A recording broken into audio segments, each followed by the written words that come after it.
Hello, it's a pleasure to be participating in LitCon 2020 and to be on a panel with Lisa Allen Agostini, Summer Edward, and Chanel Frontin. Thank you to the University of the West Indies Department of Literary, Cultural and Communication Studies, the Ministry of Education of Trinidad and Tobago, Friends of Mr. Biswas, the National Archives, and NALIS for having put together this conference. I'm thrilled to be talking about the challenges and successes of the unexpected adventure that has been the Protector's Pledge, and any page numbers and excerpts I refer to during my presentation are from that novel. My name is Danielle McClean. I'm an author and translator and interpreter and have been based in the United States since 2005. Not coincidentally, 2005 is also the year that I had a case of Atabanka, and since this audience is an international one and not everyone may be familiar with the term, Atabanka is when you become profoundly upset over a breakup with someone or over a separation from something that you really love. In my case, the Atabanka was culture related. Yes, there was homesickness brought on by the move from Trinidad to the US that year, but there was also something more. I was genuinely saddened by the possibility that my future American children would not know words like Macomita, brought up sea, and Kwaito, or wouldn't be familiar with characters such as duendes and sukuyas. And that right there was the spark for the Protector's Pledge. I needed to write a book that would be full of Trinbagonian culture and in which our folklore would be front and center. A good book should somehow connect with, satisfy, or touch its reader. And so as a children's author, how do I go about making that connection? What goals do I try to keep in mind when writing? Well, there are three of them. One is to entertain, to create a story with an exciting plot, hopefully not predictable, with characters that would hold the reader's interest, and to construct it in such a way that I am building tension and mystery. I want the reluctant readers, as well as the avid ones, to get excited about and hooked on what they're reading, and I want them to be invested in the tale and the characters. One of the ways that I go about doing that is by striving to paint a vivid picture with my words. So you'll see that I'm extremely detailed with descriptions. For example, from page 49, the gloomy forest that let in very little light between its heavy boughs during the day turned into a sinister monster once the sun had set. The blackness was like a pack of hungry wolves, menacing the group with every step, clawing at their heels and forming a tight circle around them. Even the lanterns and flashlights that they brandished lost their potency and were almost completely absorbed by the darkness.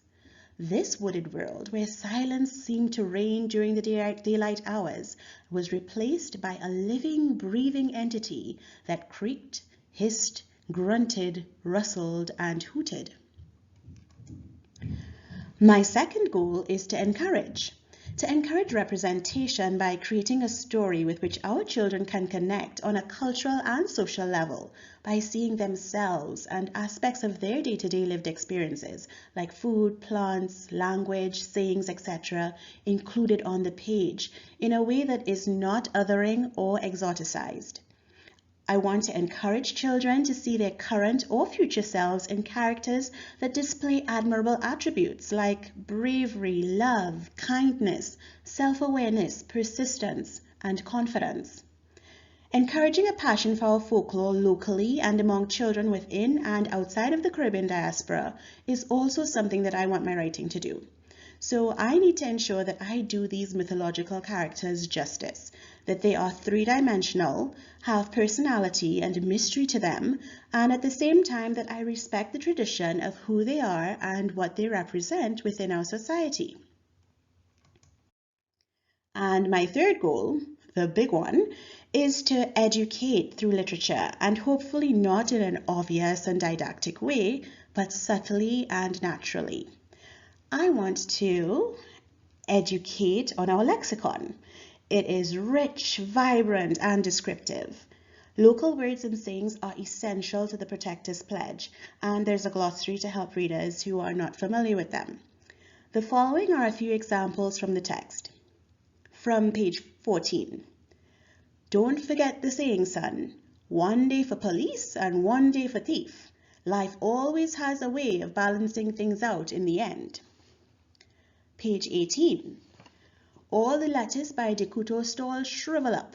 Everything in the market looking quilly-bay. Must be the weather.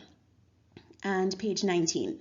It's a good thing Alcaver not close to landing town, or I would have been out of here so fast you couldn't catch me for dust. Educate on our food. Our local cuisine is a wonderful, mouth-watering smorgasbord. It's a staple of the Trinbagonian experience and is actually one of my 10-year-old's favorite aspects of her heritage, as it is JV's. Having a character like JV who rarely likes his belly was a neat way to bring in lots of examples of food. Here are 3 excerpts. Page 5. She shuffled back to the stove, and JV inhaled the heavy scent of saltfish simmering with onions. Buljol was his favorite dish, and he kept his eyes on the pan as Granny B added the diced tomatoes and pepper. Page 27. JV joined the throng and squeezed himself forward. He could see the array of treats now. Bright green popper balls, red and white peppermint sticks 3 to a pack, creamy squares of vanilla and chocolate fudge, perfectly round tamarind balls whose sugary coatings belied their tangy interior, and those were just the ones at the top. He knew that somewhere in there were also milky coconut drops and stick to the roof of your mouth almost black with molasses balls of tulum. Page 75. He was in a good mood. He had not only made up with Granny B, but also had a bellyful of crab and callaloo, rice and fried plantains, all washed down with a tall glass of cold Moby. Educate on our varied flora and fauna. There's a reason our islands are a paradise for eco-lovers. I tried to capture the lushness of the forests and the diverse animals in them, not to mention the variety of fruit trees that can be found in backyards, as this excerpt shows. Page 7. JV bolted out the door, raced across the front porch, and jumped down the 2 concrete steps that led into the yard. Orange streaks now slashed through the sky's ever-lightening purples and blues. He ran past the hibiscus shrubs and the crotons along the side of the house, and past Granny B's old car resting comfortably in its usual spot under the soursop tree. He flashed by the guava, avocado, and orange trees, and stopped only when he had reached the wire fence, almost completely covered with a slender, brilliantly green vine.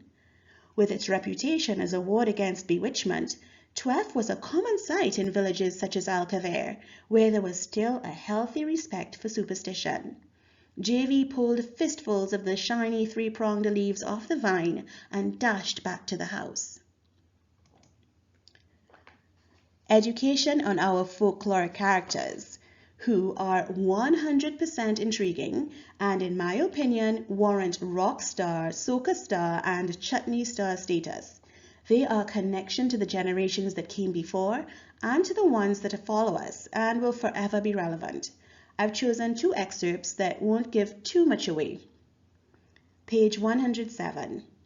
With teeth clenched, he prepared himself for what he was sure would be the emergence of another frightful character.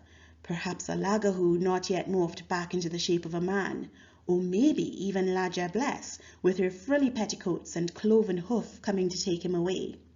A day ago, such thoughts would have been laughable, but nothing much that could step from behind those trees today would surprise JV. Page 113. JV had heard tales of duendes. They were supposedly spirits of dead children that roamed the forests, enticing their living counterparts in with songs and games, only to abandon them once they were completely lost beneath the dark boughs. Given his present company, he certainly wasn't shocked to hear that they too were real. And lastly, regarding education, I also strive to bring awareness to social issues. It's not about being preachy or laying anything on thick, but about getting young people to think outwardly and to start considering how our actions affect each other and the world. An example can be found on page 71. The rainy season had arrived at last, but by the end of the second straight day of continuous showers, the joy of receiving such abundant rainfall had begun to fade. Villagers watched uneasily as roadside gutters overflowed and water crept ever closer to their front steps.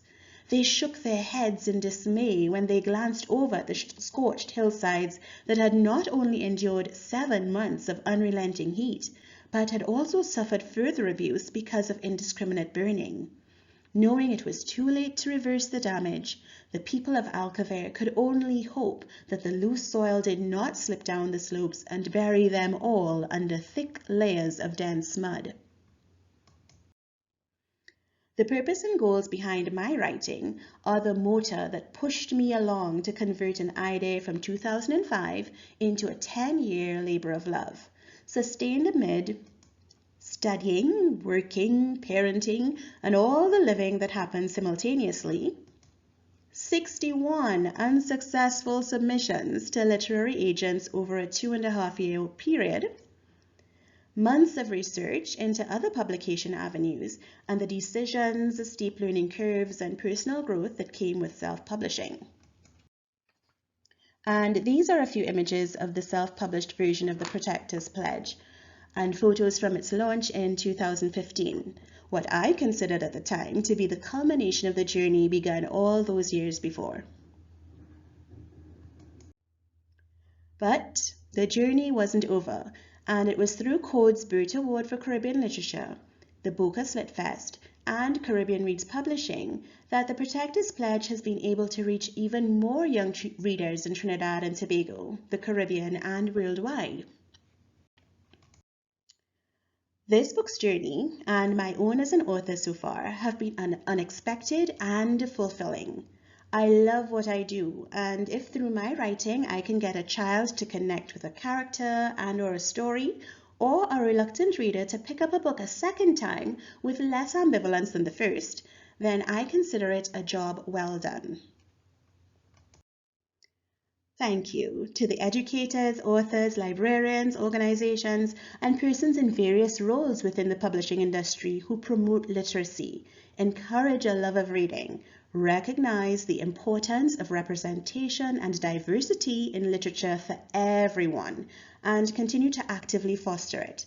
And finally, I'll end with my sincerest thanks to the student who wrote the following excerpt from a book report on the Protector's Pledge that I recently received.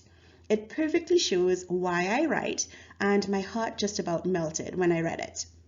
Quote, "I think this book is a great and thrilling book. It had a lot of action and a good story. It kept me on the edge of my seat. My favorite character is JV because he's very courageous and adventurous, as he shows in some parts of the book. I also like that the book has a lot of Caribbean words and folklore I can relate to, so it feels like I'm at home when reading this. In conclusion, this book is great and very good for light reading." End quote.